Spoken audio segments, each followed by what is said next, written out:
Hi, Richard. How you doing? I'm doing just great. Really, really great. It's a good day here in San Diego. It's actually raining, which is unusual. So everything's going wonderfully. Awesome. I I just had a. It's so interesting that we're doing this over Zoom because I just had this envision of Facebook and things like that. But this is really good to be able to get a deeper understanding for those that are interested in what integrative chakra therapy is, and Of course. to help them to understand why it's so near and dear to your heart. So I think it would be really important for you to, if you can, give the people that are watching and listening a brief understanding of why integrative chakra therapy. Like, why is it that you are who you are, and where did it all come from? I have to tell you, this started almost 30 years ago in a spiritual search myself.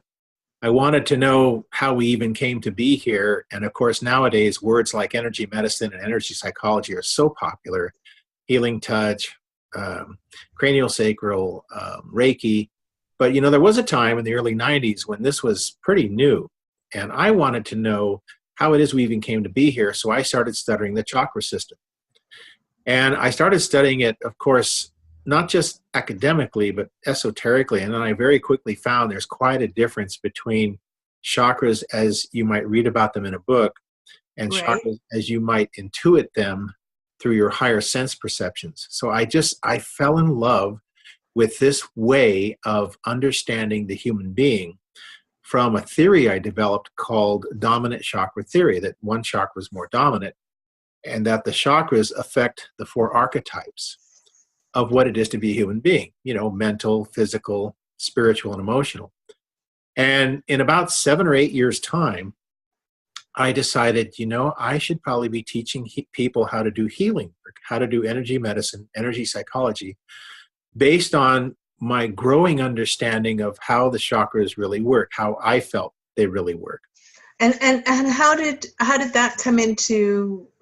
I mean, you would have just had all these ideas in your head. I mean, how did you put it down on paper, or what? How did you?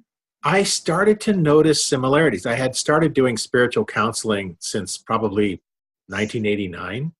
Right. And with my inner vision, I was able to observe the chakra system. These are the energy centers, the consciousness centers of the body. We have 7 chakras.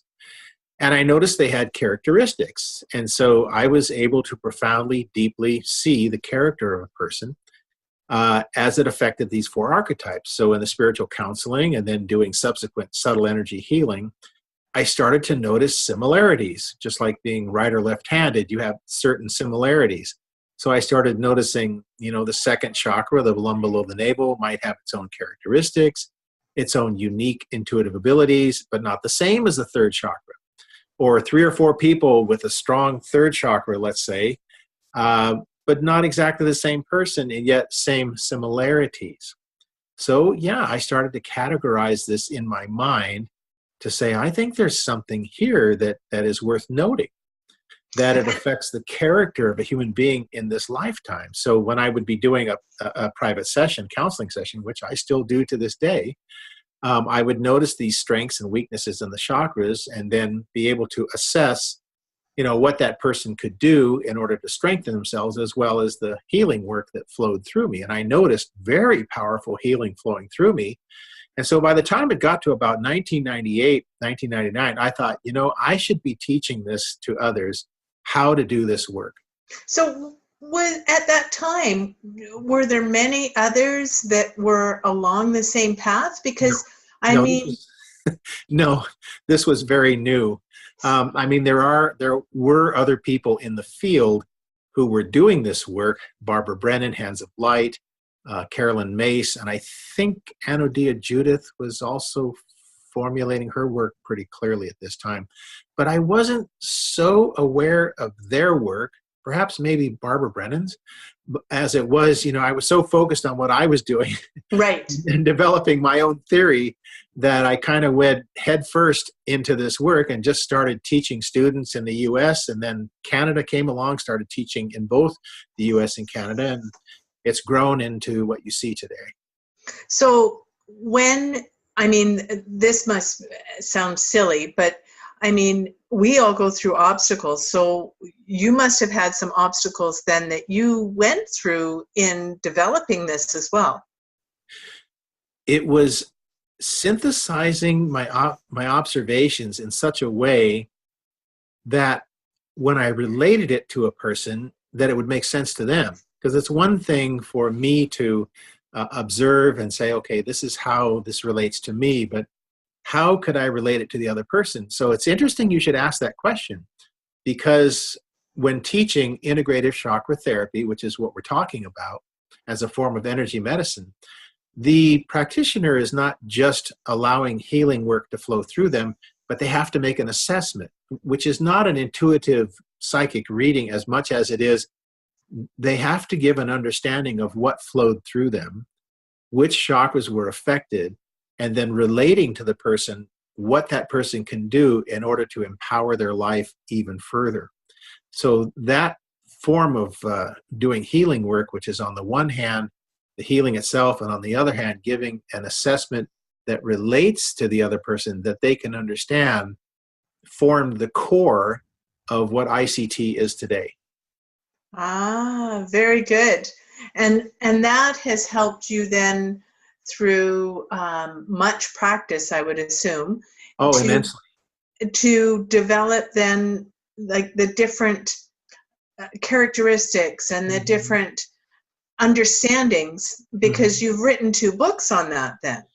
Yes, one is called Eye of the Lotus, which is kind of like a reference book, if you like, on the definition and meaning of the chakras. And the second one's called I Can Relate, which is more about how we relate to each other based on chakra dominance. And right. What's interesting is when making this assessment, that's one of the things that helps the student grow in ways that are way beyond the book itself, because the student actually has to use their chakras to assess the chakras of the person on the table, which is strengthening the practitioner's chakras. So therefore, they have a kind of a level of awareness that you just can't get from a book. Okay, and I can totally understand that. And so if I'm hearing correctly, then this can be taught to anyone. Yeah, you don't have to be a professional in the work or a psychologist or a medical doctor. We have had students from all walks of life, from 19 years old to in their 80s and everything in between. And we have had professionals, doctors, nurses, psychologists, practitioners. This type of work is for anybody who is, I should say, led to want to learn. And it's interesting to teach, because when you start teaching about subtle energies that are there but are not physically there, it involves a high amount of intuition. But it's used all the time. One may not think so, but if you go to your acupuncturist, that acupuncturist is taking pulses on your wrist that don't physically exist. So how is it they're taking the pulses? They're using their intuition to read the energy field of the body. And that's precisely what we do in integrative chakra therapy. Is we read the quality of how each chakra is functioning, and thus how it affects those 4 archetypes. So that's what I love about this work, is because it accesses the core character of the human being on such a deep level that the practitioners go through these dramatic shifts in their levels of awareness and, of course, their own self-empowerment. You just answered my next question, because I was going to ask you, why is it so dear to your heart? I love seeing these shifts in the practitioners. Now, I know for some people watching this, it may not make sense to you, but when I'm teaching my students, I can tell how many people that they're going to be able to help. And so I become their greatest cheerleader because I want my practitioners to become very strong at what they do, because then they can help so many other people to empower their lives and become aware of the true spiritual nature of the human being, that we really are a spirit and physical. And people say, well, what's the benefit in knowing that? Well, because when you access deeper parts of yourself that are so-called spiritual, you're actually accessing the power that you have already within you to overcome and dissolve limiting belief patterns. Okay.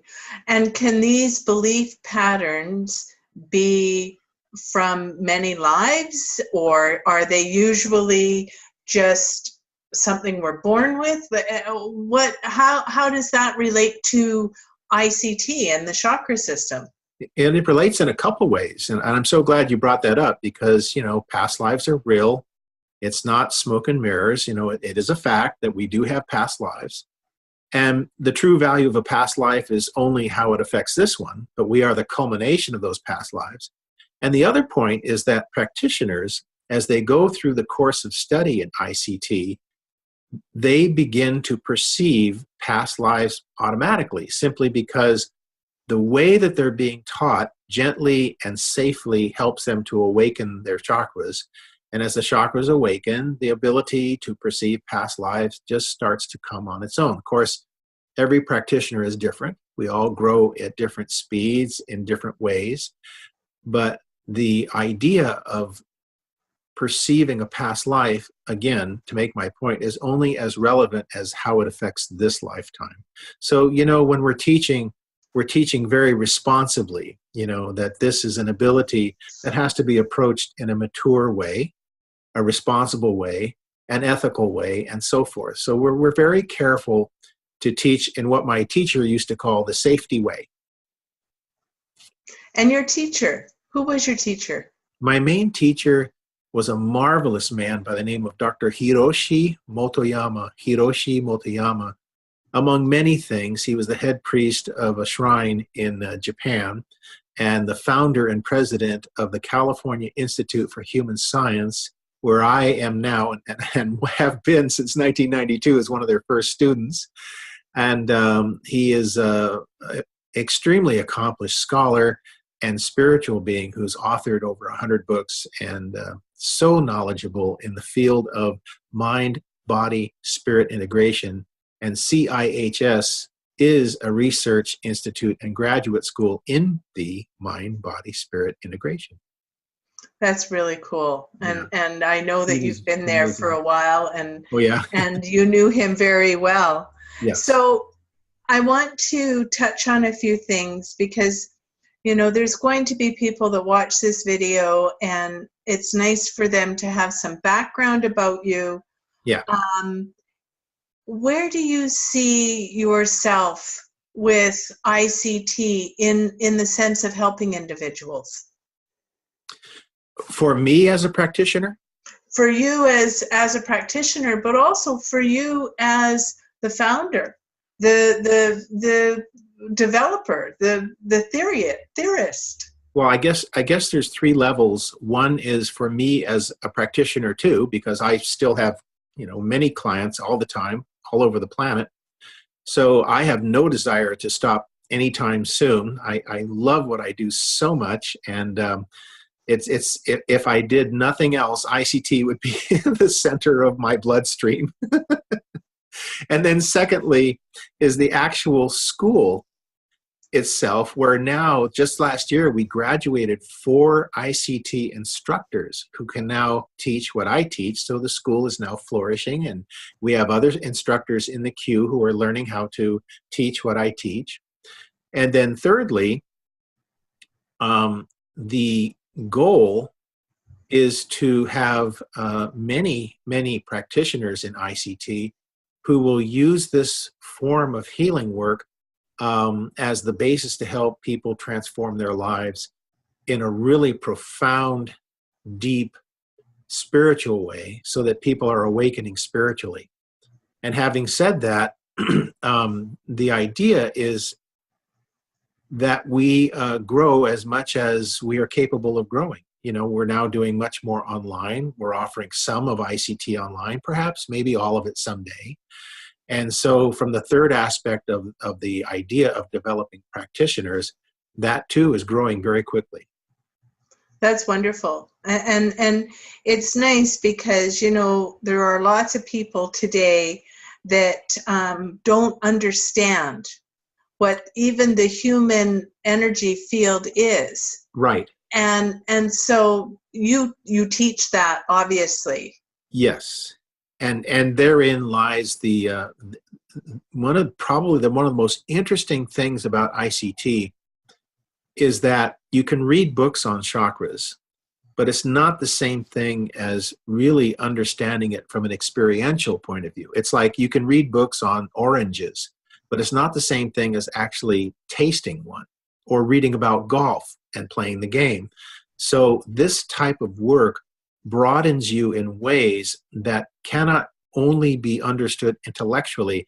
And this is what the yogis and the swamis and the gurus have been talking about, that when you have the experience stimulating your chakras, you have what's called awakened your wisdom, which is way beyond just an intellectual understanding. So that's one of the things ICT offers. It's rather amorphous and intangible, and yet it's probably one of the most central things, because you hear it yourself from graduates. They say, my life has changed in ways I couldn't possibly fathom. And that I know that personally, as I have graduated from your program, and I am a teacher of your program. Yes, you are, and a very, very fine one. Well, thank you very much. It's interesting because just the other day I had someone ask me, and so I'm going to ask you. Yeah. Energy medicine, how does that relate to spirituality?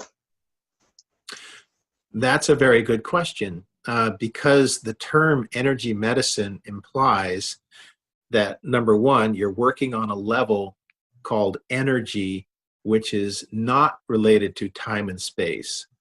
And number two, medicine implies healing, right? Correct. And so spirituality implies something that is beyond the physical nature of the human being. Fortunately, I have a very strong background in science too, so we know scientifically that there is an individuated spiritual body that is beyond time and space. But like I've said so many times in so many ways, that is not so easy to teach, something that's beyond time and space and yet exists. And yet this is what so many devoted scientists are diligently studying and proving. So energy medicine, by definition, is spirituality applied to helping the whole human being. Whole human being means mental, physical, spiritual, emotional. Helping the whole human being to develop and heal, to let go of karma, let go of limiting belief systems, let go of unnecessary suffering.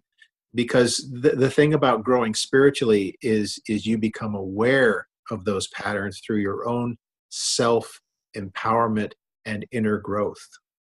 That's what ICT offers. And so it's not for everybody.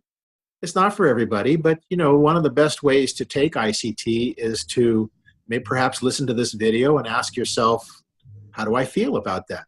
What is my intuition telling me? What am I drawn to? Why am I listening to this? How would it benefit me? How would it benefit them? Well, in my opinion, the practitioner becomes a more whole and complete person. They have a much deeper understanding of themselves. What are their perceptions, awareness, motivations? They, by definition, as they change spiritually, now I will say that 95% of all communication is energy, not verbal or physical, so it's on a higher level.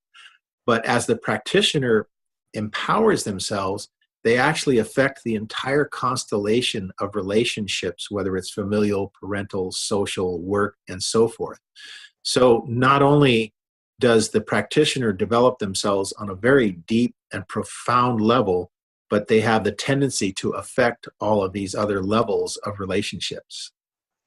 So how many times a year do you start classes? I like to start twice a year. Right now, we start groups in Calgary, Canada, and in San Diego, California. We have groups coming up here very soon, but we've started groups in Indianapolis, Chicago, Vancouver, Las Vegas, in San Jose, and in other places. And so it depends on the need. And now that we're doing more and more online, we have inquiries coming from India, how to do online classes there. So we really are growing and expanding in a way that offers these teachings to people pretty much anywhere. Although But globally. It's globally, but there are still, need for people to physically be with us from time to time. We're still working with that because the thing about this training is it always has to be done in an ethical and safe manner.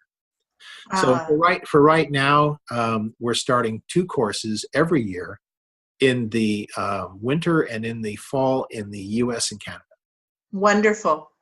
Well, Richard, I think that we have covered a lot of information this afternoon, and this will be a very good jumping point for anyone that would be interested in finding out more about you and finding out more about integrative chakra therapy. Thank you so much. Where can people reach you? Oh, it's my pleasure. The website is www.lightnews.org, lightnews.org, lightnews.org. And there is a ton of information on there. There's blogs, there's writings, there's our radio show, there's books and periodicals. There's a lot of information that's more than just the ICT itself, but you'll find that there's course registration instructions and course outlines. And if you need more information, just go to the website. There's all kinds of contact possibilities, and we're happy to answer all of your questions. Especially, I really like the hard questions. So if you have those, just send them my way. That's wonderful. Thank you, Richard, and we'll chat again next week. Thank you, Deirdre. Thank you very much. All right.